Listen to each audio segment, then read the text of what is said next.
মানুষ সাহেব, আর এক কাপ চা দেবো? চায়ের পাতাটা বেশ ভালো পড়েছে। দাও, এরকম বর্ষার দিনে গরম চা ছাড়া আর কি বা আছে? কি খবর আকাশ, তোমার জমিন কি অবস্থা? পানিতে তলিয়ে যায়নি তো? আরে না মোড়ল সাহেব, আপনার দোয়ার আল্লাহর রহমত আছে। এই সামান্য পানিতে কি চরের জমি কিছু হয়? এই পানি তো আমাদের জন্য আশীর্বাদ। পাটের চারাগুলো তোর করে বেড়ে উঠবে। হ্যাঁ, আকাশ ঠিকই বলেছে। আষাঢ় মাসে বৃষ্টি হবে না তো কি চৈত্র মাসে হবে? আমাদের পূর্বপুরুষরাও তো এটাই দেখে এসেছেন। তোমরা সামান্যতেই ভয় পাও। আরে আমরা হলাম নদীর সাথে লড়াই করে বেঁচে থাকা মানুষ। 2-4 দিনের বৃষ্টি থেকে ভয় পেলে আমাদের চলবে? এই পানি যেমন এসেছে তেমনি চলেও যাবে, এটা নিয়ে তো ভাবার কিছু নেই। তা যা বলেছেন মোড়ল সাহেব, তবে এবারের পরিস্থিতিটার জন্য একটু অন্যরকম লাগছে। নদীর দিকে তাকালে কেমন যেন ভয় হয়। পানির রংটাও খুব গোলা, একদম লাল মাটির মতো। তুমিও দেখছি বৃদ্ধ বয়সে ভয় পেতে শিখলে। পানির রং তো বদলাবেই। উজান থেকে ঢল নামলে পাহাড়ি মাটি নিয়ে আসে, তাই রং এমন হয়। এটা তো নতুন কিছু নয়, প্রতি বছরই তো হয়।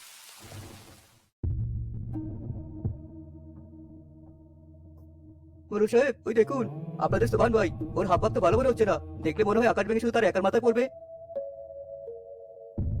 আরে ওর কথা আর বলো না। ও হলো গ্রামের পণ্ডিত। ওর কাজই হলো অকারণে চিন্তা করা। মেঘ দেখলে বলে বিপদ, রোদ দেখলেও বলে বিপদ। ওর মতো জ্ঞানী লোকে তো আর এই শান্তিপুরে দ্বিতীয়টি নেই।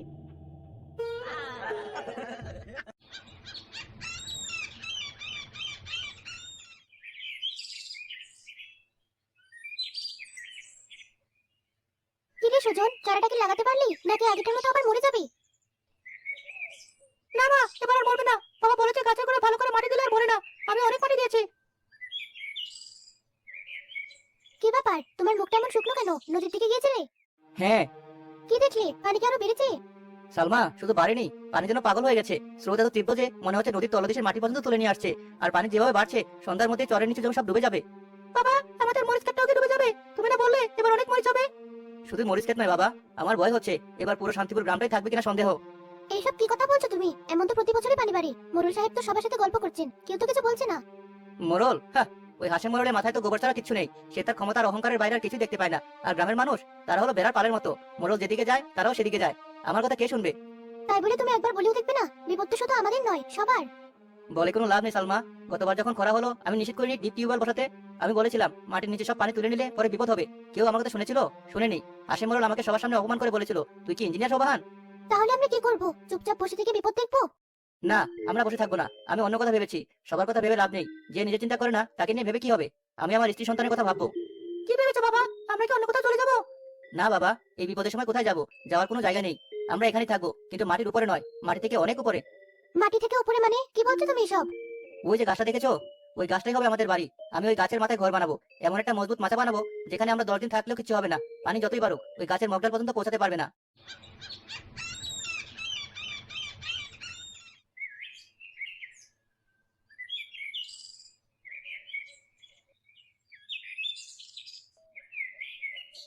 সালমা, ওই সবচেয়ে লম্বা বাসটা আমাকে দাও।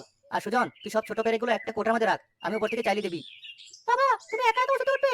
আমার কিন্তু খুব ভয় করছে। আরে বোকা, ভয়ের কি আছে? এই গাছে আমার বেড়ে ওঠা। ছোটবেলায় এই গাছের ডালে বসেই তো আমি নদীর দিকে তাকিয়ে থাকতাম। যা, তুই নিজে থাক আর মায়ের সাথে আমাকে সাহায্য কর।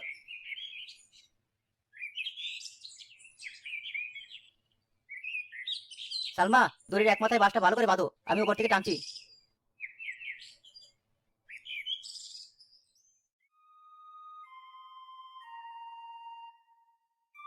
ভাবি, সুবহান ভাই গাছের মাথায় উঠে কি করছেন? পাখি তাড়াচ্ছেন নাকি?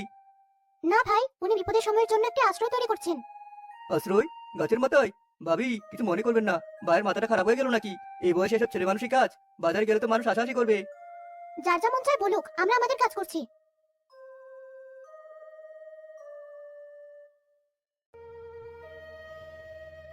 এই সুবাহা, নিচে নেমে এসো, কথা আছে।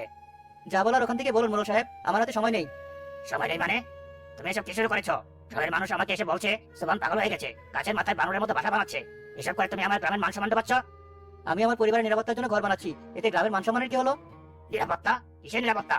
তোমার কি মনে হয় পুরো গ্রামের মানুষ সব বোকা আর তুমি একাই সব বোঝো? আমার মন বলছে এবার পানি ওই বাদ মানবে না। তোমার মন বলছে? তুমি পীর দরবেশ হয়ে গেলে নাকি? শোনো, ভালোভাবে বলছি, এসব পাগলামি বন্ধ করো। নিচে নেমে এসো, নইলে কিন্তু গ্রামের লোককে পিটিয়ে নামাবো। মোরল সাহেব, আপনি ওকে ভয় দেখাবেন না। উনি নিজের বাড়িতে নিজের কাছে যা ইচ্ছে তাই করতে পারেন, এতে তো কারো ক্ষতি হচ্ছে না। তুমি দেখছি স্বামীর চেয়েও এক ধাপ এগিয়ে। স্বামীকে ভালো কথা না বুঝিয়ে আরো উস্কানি দিচ্ছ। ঠিক আছে, থাকো তোমরা তোমাদের পাগলামি নিয়ে। যখন ডাল ভেঙে পরে হাত পা ভাঙবে তখন বুঝবে মজা। কেউ এগিয়েও আসবে না বলে দিলাম।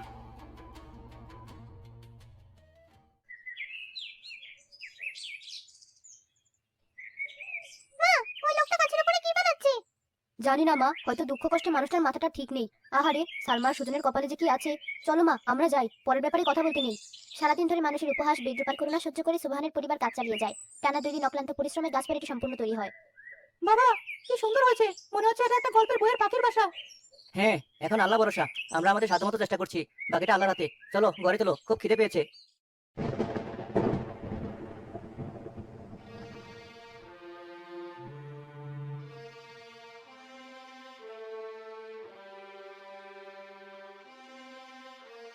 বাবা, ওঠো, তাড়াতাড়ি এসো, উঠোনে পানি, আমাদের উঠোনে পানি চলে এসেছে। এ কি, পানি এত তাড়াতাড়ি উঠানে কিভাবে এলো? আমি যা ভেবেছিলাম তাই হয়েছে। রাতের অন্ধকারে নিঃশব্দে পানি চরের ভিতরে ঢুকেছে, আর এক মুহূর্ত দেরি করা যাবে না। সালমা, সুজন, কান খুলে শোনো আমি কি বলছি। বলো কি করতে হবে? 1 বস্তা চাল, ডাল, 1 টিন মুড়ি, চিড়ে, লবণ, দিয়াশালাই, কেরোসিনের চুলা, হারিকেন আর কেরোসিনের বোতল সবকিছু একসাথে করো। আর খাওয়ার পানির যতগুলো কলসি আছে সব ভরে নাও। কাঁথা বালি যা পারো নাও, এক মুহূর্ত নষ্ট করবে না। বাবা, আমার খেলনা, আমার ঘড়িটা। কখন ওসব ভাবার সময় নেই বাবা, আগে জীবন বাঁচাতে হবে। জীবন বাঁচতে পরে অনেক খেলনা আর ঘুরি কেনা যাবে। যাও, তোমার মাকে সাহায্য করো।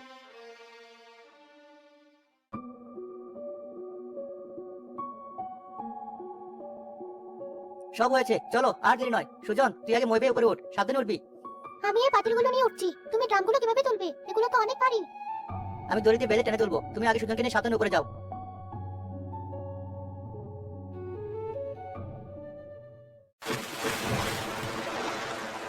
বাবা, ওটা কিসের শব্দ? আমার খুব ভয় করছে। যা হওয়ার তাই হয়ে গেল, প্রধান বারটা ভেঙে গেছে। আল্লাহ, তুমি রক্ষা করো, তুমি ছাড়া আর কোনো সহায় নেই।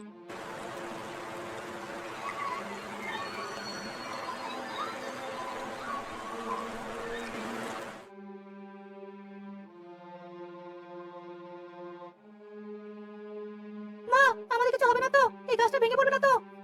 না বাবা, কিছু হবে না। তোমার বাবা কত শক্ত করে বানিয়েছে দেখেছো না? আর এই গাছটার বয়স 100 বছরের বেশি। এই শিকড় মাটির অনেক গভীরে, কিছু হবে না। তুমি চোখ বন্ধ করে থাকো। চুপ, একটা শব্দ শোনা যাচ্ছে, মানুষের গলার আওয়াজ।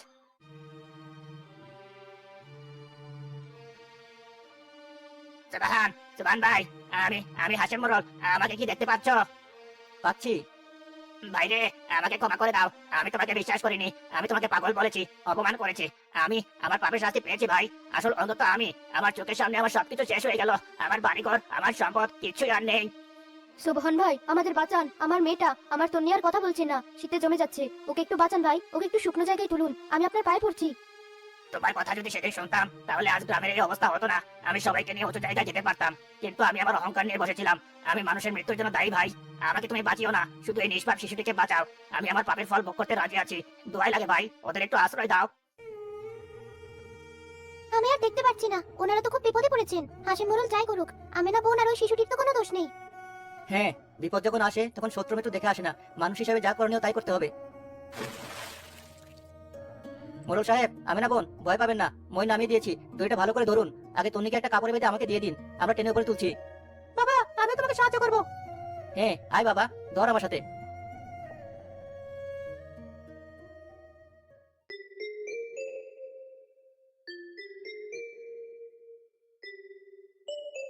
কাঁদবেন না বোন, আল্লাহ যা করেন ভালোর জন্যই করেন। দেখুন, মেয়েটা এখন নিরাপদে আছে, একটু উষ্ণতা পেলে ঠিক হয়ে যাবে। সালমা তার ছোট কেরোসিনের চুলাটি ধরায়, একটি পাতিলে পানি গরম করে। সে পানি দিয়ে চা বানিয়ে আর একটি বড় বাটিতে শুকনো চিড়ে আর গুড় মেখে সবার হাতে তুলে দেয়। ভাবি, আমাকে আমাকে ক্ষমা করে দেবেন। আমি আপনাদের অনেক কষ্ট দিয়েছি। পুরনো কথা ভুলে যান ভাই, এখন আমরা সবাই এক বিপদে যাত্রী। একসাথে না থাকলে কেউ বাঁচতে পারবো না। আমি কোনোদিন ভাবিনি সুবহান, আমি কোনোদিন ভাবিনি যে যাকে আমি সবচেয়ে বেশি তুচ্ছ তাচ্ছিল্য করেছি, তার কারণে পাগলের বাসায় এসে আমার জীবন বাঁচবে। এটা পাগলের বাসা নয় মোড়ল সাহেব, এটা হলো বিপদের সময় আশ্রয়। না ভাই, তুমি ঠিকই বলেছিলে। আসল পাগল আমরা। আমরা শিক্ষিত, আমরা জ্ঞানী, আমরা সব বুঝি, কিন্তু প্রকৃতির ভাষা বুঝতে পারিনি। যা হয়ে গেছে তা নিয়ে ভেবে আর কি হবে? এখন ভাবতে হবে যারা বেঁচে আছে তাদের নিয়ে কি করা যায়। এই পানি নামতে আরো 3-4 দিন লাগবে। আমাদের কাছে যা খাবার আছে সবাই মিলে ভাগ করে খেতে হবে। আপনার এই ঋণ আমি জীবনেও শোধ করতে পারবো না ভাই। আপনি না থাকলে আজ আমার মেয়েটাকে নিয়ে আমি পানি নিচে তলিয়ে যেতাম। এসব কি বলছেন বোন? মানুষই তো মানুষের জন্য। সুবহান, পানি নেমে গেলে আমরা কি করব? আমাদের তো আর কিছুই নেই, মাথা গোজার ঠাঁই পর্যন্ত নেই। সবকিছু আবার নতুন করে শুরু করতে হবে, ঘর বানাতে হবে, জমি চাষ করতে হবে। তবে এবার আর আগের মতো ভুল করলে চলবে না।